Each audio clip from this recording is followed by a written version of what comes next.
There was something disturbing about Michio Kaku's expression. This was not the confident, eternally curious theoretical physicist we were used to seeing on television, effortlessly explaining the mysteries of the universe.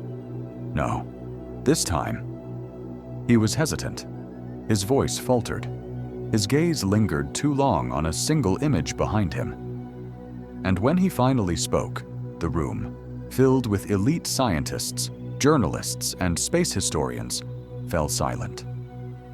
The presentation was supposed to be about new data from lunar observation satellites, but what happened next shook the scientific community and went far beyond its boundaries. It wasn't just data, it was a cosmic revelation.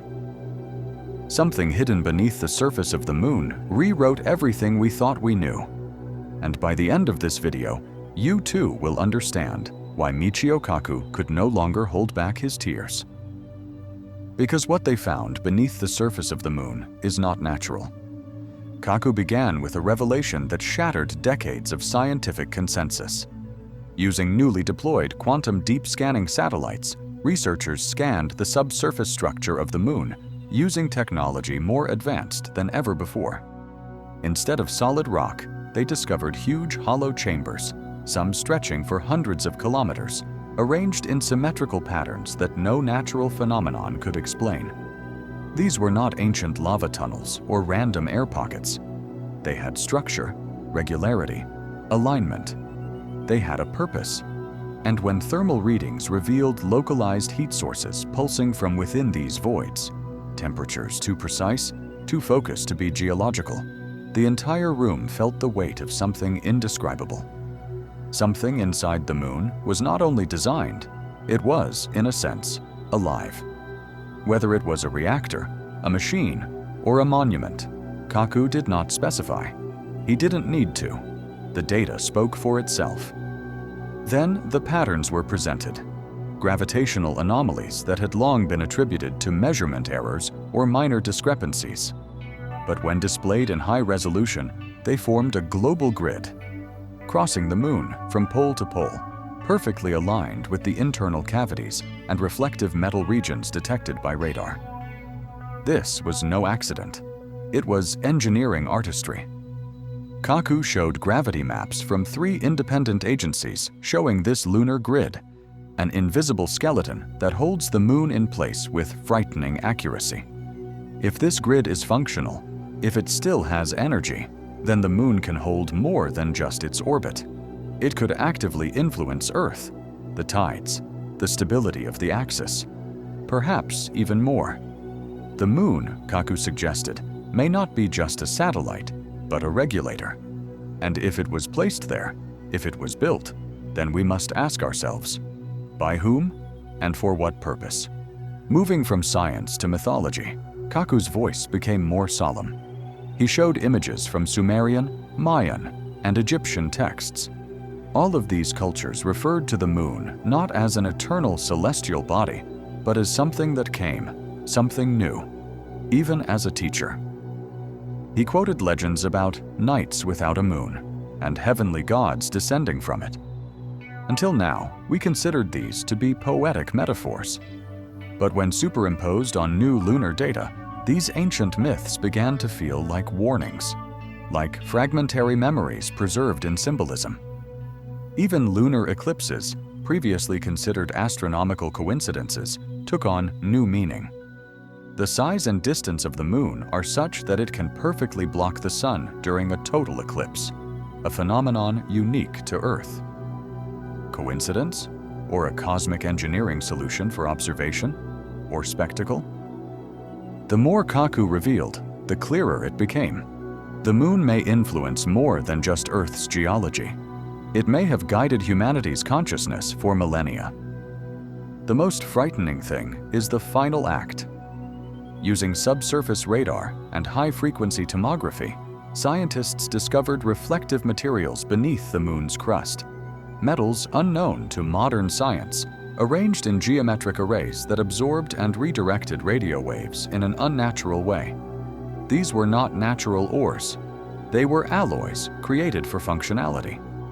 When simulated in virtual conditions, these materials behaved like screens. like a shell, materials created to withstand time, pressure, and impact. Kaku suggested, without stating directly, that we may be looking at the remains of an ancient machine, or worse, a dormant system waiting to be activated. Lunar quakes, those strange seismic echoes recorded since the Apollo missions, began to sound not like geological moans, but like movements, signals, resonance from within. The moon was no longer just a mystery. It was responding, and that could only mean one thing. Something inside it was still listening. One of the most terrifying secrets uncovered by Kaku was not new. It had been in plain sight for over 50 years.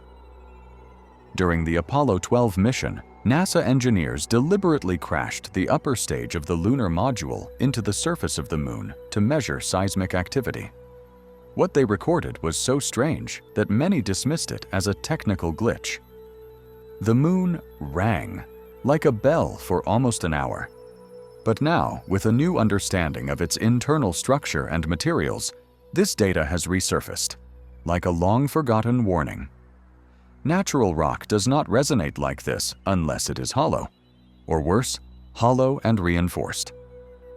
Kaku referred to new simulations conducted using AI geological models, which confirmed the only possible explanations.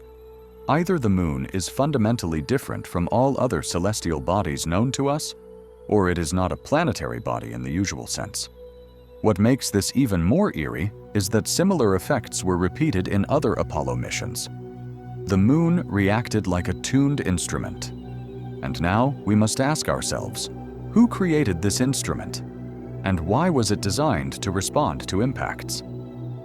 Kaku then drew attention to a mystery that had been discussed for years in underground scientific circles: the strange emissions from the moon. Radio astronomers had detected low-frequency pulses coming from the dark side of the moon, electromagnetic signals that did not correspond to any known geological or solar phenomena. These signals were strictly localized, appearing at specific coordinates and with constant periodicity, as if responding to the orbital positions or even phases of the moon. When passed through modern signal processing algorithms, some pulses showed repeating digital patterns, pulsations eerily reminiscent of early computer languages.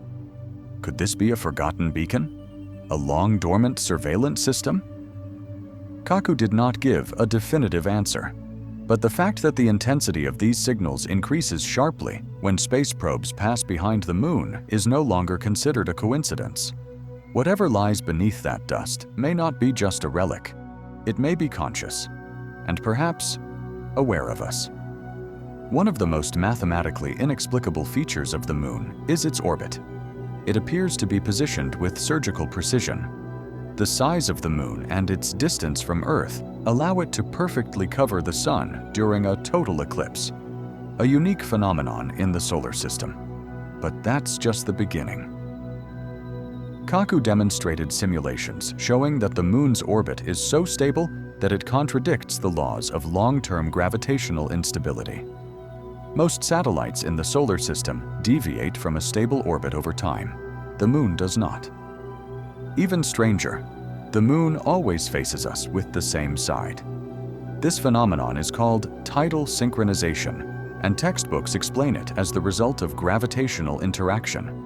But the probability that it happened with such precision as to create an eclipse mechanism is astronomically small. It is as if the moon was created not only to rotate, but also to act, to play a role, to guide, or even to watch. And Michio Kaku, usually optimistic, could no longer call this phenomenon natural. Perhaps the most disturbing thing about Kaku's presentation is not even related to the scientific data. It is what has been erased. He mentioned dozens of original Apollo mission recordings, including telemetry and high-frequency radio communications from the astronauts, which have either disappeared or been mysteriously rewritten. Some of these tapes, according to rumors, captured the astronauts' reactions to unidentified lights, mechanical sounds beneath the surface, and moments when communication suddenly disappeared on the far side of the moon. Informants from NASA some of whom are now in their twilight years, have begun to speak of deliberate seizures, edited reports, and even private briefings in which astronauts were strictly forbidden to mention what they saw or heard on the moon. Kaku, always cautious with conspiracy theories, acknowledged that the silence itself had become too loud to ignore. If the moon really is something else, something much older, much more complex, then those who know the truth are guarding it for a reason. And that reason may be more frightening than the truth itself. When Michio Kaku stepped away from the podium, a silence heavier than gravity filled the room. It was not the silence of scientific amazement. It was the silence that comes after realizing that perhaps what we have been looking at our entire lives is not what it seems. The moon, once a romantic symbol of light and peace, now casts a much darker shadow. Perhaps it is not a natural satellite. Perhaps it is not lifeless. And perhaps it is not even ours. From its impossible orbit to its hollow echoes, from ancient myths to lost lunar records, everything we know is beginning to crumble. And if Michio Kaku, a man grounded in logic and quantum laws, cannot hold back tears at the realization of what the moon really is, we should all listen, because this is no longer just astronomy. It's a question of who, or what, put the moon there, and why it's watching us. Only one question remains: what happens next? If we really uncover its secrets, if we dig too deep, will we awaken something we should never have found? Write in the comments if you believe the moon is something else, and if this discovery has shaken you as much as it has us. Like, subscribe, and hit the bell. Because what we're going to show you in the next video could change everything you thought you knew about the sky above you. Because sometimes the truth isn't out there. It's been right above us all along.